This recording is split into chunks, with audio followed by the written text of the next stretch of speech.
നമ്മുടെ സമ്മേളന നഗരിയിൽ കാൽനാട്ടിൽ മാത്രമാണ് ഇവിടെ നടന്നു കഴിഞ്ഞിട്ടുള്ളത്. പക്ഷേ ആവേശം സമ്മേളനത്തിൻ്റെ തന്നെ ആവേശമാണ്. ഇപ്പോൾ ഇവിടെ കർണാടകയിൽ നിന്നുള്ള ഒത്തിരി സമസ്തയുടെ പ്രവർത്തകർ ഇവിടെ എത്തിച്ചേർന്നിട്ടുണ്ട്. അതിൽ ഞാൻ നേരത്തെ പറഞ്ഞതുപോലെ സമ്മേളനത്തിൻ്റെ കാൽനാട്ടൽ കർമ്മം നടന്നപ്പോൾ തന്നെ ഇത്ര വലിയ ആവേശമാണെന്നുണ്ടെങ്കിൽ സമ്മേളനം എന്തായിരിക്കുമെന്ന് ഇപ്പോൾ നമുക്ക് ഒരിക്കലും പ്രെഡിക്റ്റ് ചെയ്യാൻ പറ്റുന്നേ ഇല്ല. കർണാടക എവിടുന്ന ഉസ്താദ്? മംഗലാപുരം പുത്തൂരിൽ നിന്നാണ്. മംഗലാപുരം പുത്തൂരിൽ നിന്ന് വരുന്നതാണ്. അൽഹംദുലില്ലാഹ് അവിടെ 10-25-30 പേരായിട്ട് ഒന്നിച്ചിട്ടിവിടെ വന്നിട്ടുണ്ട്. ഈ കാൽനാട്ടൽ കർമ്മത്തിന് തന്നെ വളരെ ആവേശകരമായിട്ട് നമ്മളല്ലാതെ വേറെയും പല ടീമുകൾ ഇവിടെ എത്തിയതാണ്. ഇന്നല്ല ഈ കാൽനാട്ടൽ കർമ്മം ഉണ്ടെന്ന് ഇന്നലെ നമ്മൾ തഹിയാൻ്റെ ലൈവായിട്ട് കണ്ടപ്പം തന്നെ പല ആളുകളും ആവേശത്തോടെ ചോദിച്ചിരുന്നു, എപ്പോഴാണ് ഈ കർമ്മം, സയ്യിദുൽ ഉലമ എപ്പോഴാണ് എത്തുക. നിരന്തരം പ്രവർത്തകന്മാർ ഈ നേതാക്കളെല്ലാം ബന്ധപ്പെട്ടുകൊണ്ട് ഇന്ന് 3 മണിക്ക് തന്നെ എത്തുമെന്നുള്ള അറിയിപ്പ് നമ്മുടെ കോർഡിനേറ്റർ അറിയിച്ചപ്പം പല നേതാക്കളും ആവേശത്തോടെ ഇവിടെ എത്തി. പലരും ഉച്ചഭക്ഷണം പോലും കഴിക്കാതെ മര്യാദയ്ക്ക് കഴിക്കാതെ ഇവിടെ വന്നവരാണ്. അതിൻ്റെ ആവേശമാണ്. പലരും വരുന്ന വഴിക്കാണ്. സമയം പെട്ടെന്ന് ഇങ്ങനെ ഒരു പ്രഖ്യാപനം ഉണ്ടായതുകൊണ്ട് വിചാരിച്ച രൂപത്തിൽ എല്ലാ പ്രവർത്തകർക്കും ഇവിടെ എത്താൻ പറ്റിയിട്ടില്ല എന്നുള്ളത് ബന്ധപ്പെട്ടുകൊണ്ട് നിരന്തരം പറഞ്ഞുകൊണ്ടേയിരിക്കുകയാണ്. ആവേശമാണ് നമ്മുടെ കർണാടക മൊത്തം. അൽഹംദുലില്ലാ. ഈ കാസർഗോഡ് ഇങ്ങനെ ഒരു സമ്മേളനം നടക്കുമ്പോൾ നമുക്കൊക്കെ ഒരു ആശങ്കയുണ്ട്. ഈ കർണാടകക്കാർ ഏറ്റവും കൂടുതൽ സാന്നിധ്യമൊക്കെ ആയി നമുക്കൊക്കെ ഇരിപ്പിടം കിട്ടുമോ എന്നൊക്കെയുള്ള ഒരു ആശങ്ക ഞങ്ങൾക്ക് ഉണ്ട്.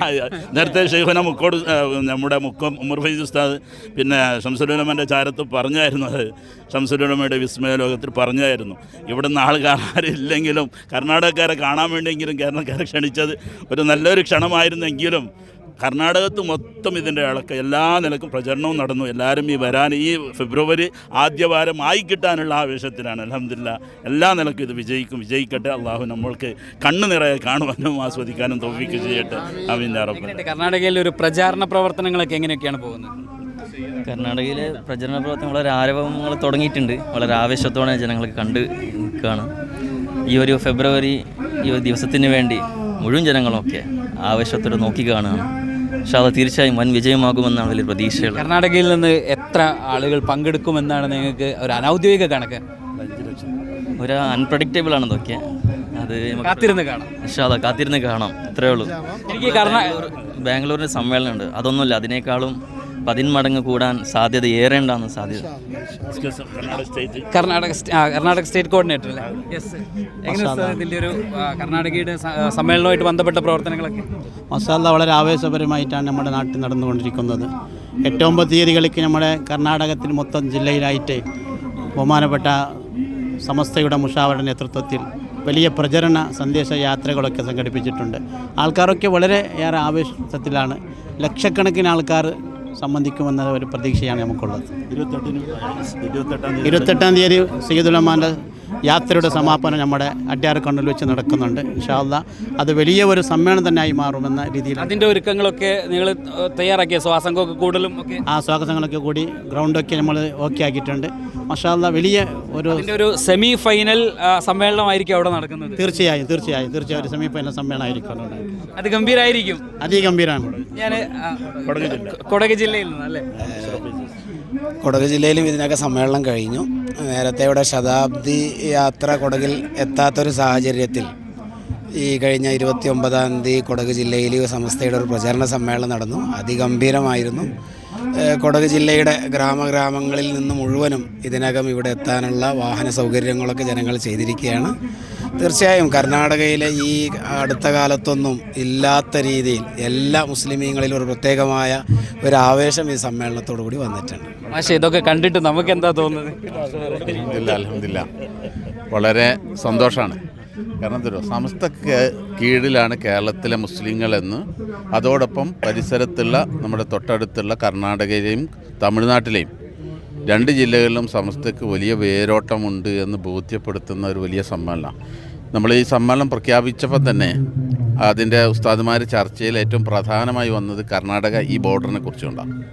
കാരണം ഇനി മലയാളികളില്ലെങ്കിൽ തന്നെയും ആ സമ്മേളനം കർണാടകക്കാർ വിജയിപ്പിക്കും എന്ന ഉത്തമ ബോധ്യം നമുക്കുണ്ട്. അതുകൊണ്ട് തന്നെ അവരുടെ ഒരുക്കം എല്ലാവർക്കും, പിന്നെ പ്രത്യേകിച്ച് കർണാടകയിൽ ഞാൻ കാണുന്നൊരു പ്രത്യേകത, സമസ്തയല്ലാതെ മറ്റൊന്നുമില്ല.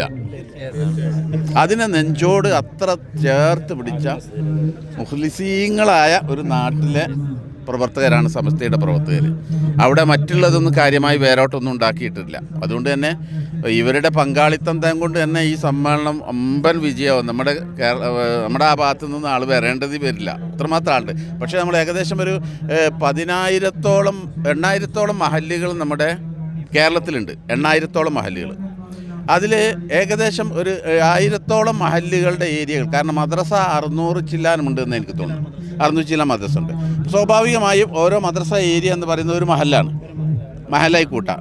അപ്പോൾ ഏകദേശം ഒരു 10,000-ഓളം മഹല്ലുകൾ, കന്യാകുമാരി അത് നീലഗിരി വേറെയുണ്ട്, ഉൾപ്പെടെ ഒരു 10,000-ഓളം മഹല്ലുകൾ ഉണ്ടാവും. അപ്പോൾ അതൊരു ചരിത്ര സംഭവമായിരിക്കും. കാരണം ഒരു മഹല്ലിൽ നിന്ന് ഒരു വാഹനം വന്നാൽ തന്നെ, ഒരു ബസ് വന്നാൽ തന്നെ 50 ആളുകളുടെ ഒരു ബസ് വന്ന് വെക്കുക. അതല്ല വരിക, ഓരോ മഹലിൽ നിന്നും 2, 3 ബസ്സാണ്. പ്രത്യേകിച്ച് കാസർഗോഡ് ജില്ലയിലെ മുഴുവൻ ജനാവലി ഇവിടെ ഉണ്ടാവും, കർണാടകയിലെ മുഴുവൻ ആളുകളുണ്ടാവും. പുറത്തുനിന്ന് വരുന്ന ആളുകളാണ്. പിന്നെ ഒരു ബസ്സിൽ 50 വീതം ഒരു 10,000 ബസ് വന്നു എന്ന് വെക്കുക. എവിടെ അതൊക്കെ പാർക്ക് ചെയ്യും ഈ ജനങ്ങൾ ഉൾക്കൊള്ളുകയും ചെയ്യും. ഒരു സ്ഥലത്ത് നിന്ന് തന്നെ 2 ബസ്സുണ്ട്.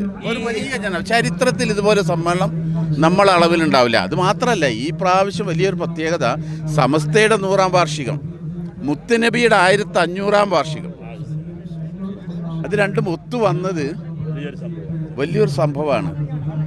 നമ്മൾ 1500-ാമത് നബിദിനമാണ് നമ്മൾ ആഘോഷിച്ചത്. ഈ വർഷത്തിന് വലിയൊരു പ്രത്യേകത സമസ്തയുടെ 100-ാം വാർഷികം. അത് മാത്രമല്ല, നമുക്ക് ഈ കരുത്തൊക്കെ തന്നതിൽ ഇപ്പോഴും നമുക്ക് ഊർജം തരുന്ന നമ്മുടെ പവർ ഹൗസ് എന്ന് നമുക്ക് പറയാവുന്ന ഷെയ്ഖുന ഷംസുൽ ഉലമയുടെ 30-ാമത്തെ ആണ്ടിൻ്റെ വർഷം കൂടിയാണ്. പക്ഷേ ഞാൻ ഈ കർണാടകയെക്കുറിച്ചാണ് നമ്മളിപ്പോൾ പറഞ്ഞുകൊണ്ടിരിക്കുന്നത്. നമ്മൾ സുപ്രഭാതത്തിൻ്റെ ഒരു ത്രൈമാസ ക്യാമ്പയിൻ ഉദ്ഘാടനം തഹിയയുടെ ആ ലൈവ് നടന്നുകൊണ്ടിരിക്കുന്ന ഒരു സമയത്ത് നടന്നു. ട്രെയിൻ കിട്ടാത്തത് കൊണ്ട് അന്ന് നമുക്ക് ആ കോൺട്രിബ്യൂഷൻ നൽകാൻ വേണ്ടി തൻ്റെ പങ്ക് വഹിച്ച് ട്രെയിൻ കിട്ടാത്തത് കൊണ്ട് സ്വന്തമായിട്ട് മംഗലാപുരത്ത് നിന്ന് കാർ ഓടിച്ച് കോഴിക്കോട്ടെ സുപ്രഭാത ഓഫീസിലെത്തിയ നമ്മുടെ പ്രിയപ്പെട്ട റഫീഖ് ഫൈസി ഒന്ന് മുന്നിലേക്ക് വരണമെന്ന് ഞാൻ ആഗ്രഹിക്കുകയാണ്. അപ്പോൾ അങ്ങനെ അതൊരു ഭയങ്കരമായ ഒരു സമർപ്പണമാണ്. നമ്മുടെ സുപ്രഭാതത്തിൽ ഡയറക്റ്റ് ബോർഡ് മെനിഞ്ഞാന്നൊരു തീരുമാനം എടുത്തത് 3 മാസത്തെ ഒരു ക്യാമ്പയിൻ ആചരിക്കാൻ വേണ്ടി. പത്രത്തിന് ഇഷ്ടംപോലെ കോപ്പിയുണ്ട്, ഇഷ്ടംപോലെയുണ്ട്. പക്ഷേ സമ്മേളനത്തിൻ്റെ ഭാഗമായി സമസ്ത ചെയ്യുന്ന ഏറ്റവും വലിയൊരു സുപ്രഭാതം ചെയ്യുന്ന ഏറ്റവും വലിയ പ്രവർത്തനമാണ് അതിൻ്റെ ക്യാമ്പയിൻ പ്രവർത്തനം. അപ്പോൾ 3 മാസത്തേക്ക് ആളുകളെ ചേർക്കുന്ന ഒരു പദ്ധതി. അപ്പോൾ ഉച്ചക്കാ തീരുമാനിച്ചു. 2 ദിവസം മുമ്പാണ് ബോർഡ് തീരുമാനിച്ചെങ്കിൽ ഉച്ചക്കാണ് അതിൻ്റെ ഉദ്ഘാടനം നിശ്ചയിക്കപ്പെടുന്നത്. സയ്യിദുൽ ഉലമ അവിടെ നമ്മുടെ തഹിയയുടെ ഫണ്ട് ഉദ്ഘാടനത്തിന് വരുന്നുണ്ട്. അപ്പോൾ അവിടെ ചാക്കാന്ന്. അപ്പോൾ ഞങ്ങളിങ്ങനെ ആലോചിച്ചു, ആരെയാണ് അതിൻ്റെ ഉദ്ഘാടനത്തിന് കിട്ടുക എന്ന് ആലോചിച്ചു. അപ്പോൾ അമിത് വൈസി പറഞ്ഞു, ഒരാളുണ്ട് നമ്മുടെ ഒരു അടുത്ത സുഹൃത്ത്, അപ്പോൾ അദ്ദേഹത്തെ വിളിക്കാം. അപ്പോൾ അദ്ദേഹം എവിടെയാണ്? മംഗലാപുരത്ത് നിന്ന് എങ്ങനെ ഓടി? കാരണം ഇത് 3 മണിക്കാണ് ഈ സംഭവം, 2-2:30 മണിക്കാണ് ഈ സംഭവം. ഓടി എങ്ങനെ കോഴിക്കോട് എത്തും? അപ്പോൾ സയ്യിദുൽ ഉലമയുടെ 8:30 വരെ സയ്യിദുൽ ഉലമ അവിടെ ഉണ്ടാവുമെന്ന് നേരത്തെ പറഞ്ഞിട്ടുണ്ട്. അപ്പോൾ അദ്ദേഹം എങ്ങനെ ഓടിയാലും എത്തില്ല. ഏതോ ആവട്ടെ, അദ്ദേഹം എത്തി. അതിൻ്റെ ഉദ്ഘാടന കർമ്മം അദ്ദേഹത്തിൻ്റെ കൈകളെ കൊണ്ട് നിർവഹിച്ചു. അൽഹംദുലില്ലാ, നമ്മുടെ പ്രസ്ഥാനത്തെ നെഞ്ചോട് ചേർത്ത് പിടിക്കുന്ന ഇതുപോലെയുള്ള പ്രവർത്തകരാണ് നമ്മുടെ കരുത്ത്. ഈ സമസ്തയെ തകർക്കാൻ ഒരു ശക്തിക്കും കഴിയും. അത് തെളിയിച്ചുകൊണ്ടിരിക്കുക. അത് നമ്മുടെ സുപ്രഭാതത്തിൻ്റെ ക്യാമ്പയിൻ തെളിയിച്ചു, നമ്മുടെ തഹിയ തെളിയിച്ചു. തഹിയ 36 സംതിങ് അല്ലേ, 36 സംതിങ്ങുമായി കോടി ഉറുപ്പിക, 46 സംതിങ്ങുമായി കോടി രൂപയായി. അപ്പോൾ ഇതിൽ പങ്കാളികളായ ആളുകൾ ഏകദേശം ഒരു 1000 ഉറുപ്പിക ആവറേജ് വെച്ചാൽ, 1000 ഉറുപ്പിക ആവറേജ് വെച്ച് നിങ്ങൾ കൂട്ടിക്കോടൂ, 4,60,000 ആളുകൾ ഇതിൽ പങ്കാളികളായിട്ടുണ്ട്. ആവറേജ് നമ്മൾ നോക്കും. അപ്പോൾ എന്താ പറയുക, ആ ദിവസം ഒരു വലിയ സംഭവമായിരുന്നു അല്ലേ. തഹിയയുടെ ആ അവസാനത്തെ അത് മാറി മറിഞ്ഞുകൊണ്ടേയിരിക്കുക, ഹൈവേ സ്പീഡിലായിരുന്നു. പിന്നെ കാശിങ്ങനെ വന്നുകൊണ്ടേയിരിക്കുക. കൃത്യമാണ്. അതായത് നമ്മുടെ സമസ്തയുടെ എല്ലാ പ്രവർത്തനങ്ങളും നെഞ്ചേറ്റെടുക്കാൻ കേരളത്തിൽ മുസ്ലിം ഉമ്മത്ത് തയ്യാറാണ് എന്ന് ബോധ്യപ്പെടുത്തി നമുക്ക് സുപ്രഭാതം വിജയിച്ചു, തഹിയ വിജയിച്ചു. ഇനി നമ്മുടെ സയ്യിദുൽ ഉലമയുടെ ജാഥ, അത് കേരളം കണ്ടൊരു ചരിത്ര സംഭവമായിരിക്കും. അതിൻ്റെ സമാപ്തി ഇൻഷാ അല്ലാഹ് മംഗലാപുരത്താണ്. കന്യാകുമാരിയിൽ നിന്ന് തുടങ്ങിയിട്ട് അതിൻ്റെ ലാസ്റ്റ് ഇൻഷാ അല്ലാഹ് സമാപനം നടക്കുന്നത് മംഗലാപുരത്താണ്. ഡിസംബർ 28-ാം തീയതി വലിയ ഒരുക്കങ്ങൾ അവിടെ ഒരുങ്ങിക്കൊണ്ടേയിരിക്കുന്നു. ഗ്രൗണ്ട്, അതുപോലെ അനുബന്ധ വിഷയങ്ങൾ, നമ്മുടെ പ്രവർത്തകരെല്ലാം ആ പരിസരത്തെ പ്രവർത്തകരെല്ലാം ഉണ്ട്, നമ്മുടെ ഇസ്മായിൽ തങ്ങളടക്കമുണ്ട്. എല്ലാവരും രാത്രിയും പകലും ഗ്രൗണ്ടും അതുപോലത്തെ വിഷയങ്ങൾ. ഇന്നവിടെ ഗ്രൗണ്ട് ക്ലിയർ നടന്നുകൊണ്ടിരിക്കുകയാണ്. അൽഹംദുലില്ലാഹ് വമ്പിച്ച ഒരു ജനാവലി. നമ്മുടെ കർണാടകത്തിൽ തന്നെ 90-ാം വാർഷികത്തിൻ്റെ ഉദ്ഘാടനം തുടങ്ങിയത് മംഗലാപുരത്തായിരുന്നു. അതുപോലത്തെ ഐതിഹാസിക മഹാസമ്മേളനമായി മാറാൻ ഈ ഡിസംബർ 28-ന് നമ്മുടെ നാട്ടിലെ പ്രവർത്തകർ കാത്തിരിക്കുകയാണ്. ഒരു കാര്യം കൂടിയുണ്ട്, അതായത് നമ്മുടെ സുപ്രഭാതം പത്രത്തിൻ്റെ ഒരു ഡിജിറ്റൽ എഡിഷൻ മംഗലാപുരം കേന്ദ്രീകരിച്ചുകൊണ്ട് തുടങ്ങാൻ വേണ്ടി തീരുമാനിച്ചിട്ടുണ്ട്. അത് നമ്മളെ UAE-യിലെ ദുബൈയിലെ SKSFിൻ്റെ പ്രവർത്തകരുടെ നേതൃത്വത്തിലാണ്. ഇൻഷാ അല്ലാഹ് അത് വൈകാതെ അതിൻ്റെ ലോഞ്ചിങ് നടത്തണമെന്നാണ് തീരുമാനിച്ചിട്ടുള്ളത്. UAE-യിൽ നമ്മുടെ SKSFിൻ്റെ പ്രത്യേകിച്ച് ദുബായിൽ വലിയൊരു ടീം SKSFിൻ്റെ പ്രവർത്തകന്മാരുണ്ട്. അവരുടെ അഭ്യർത്ഥന പ്രകാരമാണ് നമ്മുടെ ബോർഡ് അതിന് തീരുമാനമെടുത്തു. ഇൻഷാ അല്ലാഹ് നമ്മുടെ ഈ സമ്മേളനത്തിന് മുമ്പായി തന്നെ അതിൻ്റെ ലോഞ്ചിങ് നടക്കും. കർണാടക ഭാഷയിൽ, കർണാടക ഡിജിറ്റൽ, അത് കർണാടക പത്രം പ്രിൻറ്റിങ് ഉണ്ടാവില്ല എന്നുള്ളൂ. അതോടൊപ്പം തന്നെ വിഷ്വലും ഉണ്ടാവും, നമ്മൾ വീഡിയോ കാര്യങ്ങളും ഒക്കെ. പക്ഷേ അതും നമുക്ക് വിജയിപ്പിക്കണം. ഒക്കെ നിങ്ങളെല്ലാവരും മുമ്പിലുണ്ടാവും. ഞാൻ നേരത്തെ വിളിച്ച ഒരാൾ കുറച്ച് സമയം ഇവിടെ വെയിറ്റ് ചെയ്തു ഇല്ലേ, അപ്പോൾ അന്ന് ഒരു 2-3 മണിക്ക് ഒരു കോള് വരികയാണ്, ട്രെയിനില്ല, കാറെടുത്ത് ഓടി വരികയാണ്. അപ്പോൾ എത്ര ക്യാമറയൊക്കെ അടഞ്ഞിട്ടുണ്ടാവും, ഹൈ സ്പീഡിലാണ് വന്നത്. അതിനെക്കുറിച്ച് വല്ല ധാരണയുണ്ടോ? ഒന്നും അറിയില്ല. അമ്പലക്കട ഉസ്താദ് വിളി കേട്ടപ്പോൾ തന്നെ മനസ്സിലേക്ക് വല്ലാത്തൊരു സന്തോഷവും റാഹത്തും തോന്നി. പിന്നെ ഒന്നും ചിന്തിച്ചില്ല. 4 മണിക്കാണ് ഇടുന്നത്. അങ്ങനെ ഇറങ്ങി വരാനുള്ള ഒരു ഓടി വരാനുള്ള കാരണം എന്താ? താങ്കൾ ഒന്ന് സമസ്ത മാത്രമേ ഉള്ളൂ, ഹൃദയത്തിൽ സമസ്ത ഉള്ളത് കൊണ്ട് അതാണ്. ഏതായാലും അപകടമൊന്നും ഇല്ലാതെ അദ്ദേഹം ആ ഓടിയെത്തി. നമുക്കൊക്കെ വളരെയധികം സന്തോഷമുണ്ട്. ഇതാണ് സമസ്തയുടെ പ്രവർത്തകരുടെ ആത്മാർത്ഥതയും സമസ്തയുടെ പ്രവർത്തനവും. കാരണം മംഗലാപുരത്ത് നിന്ന് 2 മണിക്ക് ഒരു കോള് വരികയാണ്. 3 മണിക്ക് ഒന്നും നോക്കിയില്ല, മറ്റ് ചിന്തകളൊന്നുമില്ല, ഇറങ്ങി പുറപ്പെടുകയാണ്. സയ്യിദുൽ കാണുന്നു, ഏൽപ്പിക്കുന്നു, അതിൻ്റെ ഉദ്ഘാടനം നടക്കുന്നു, തിരികെ പോകുന്നു.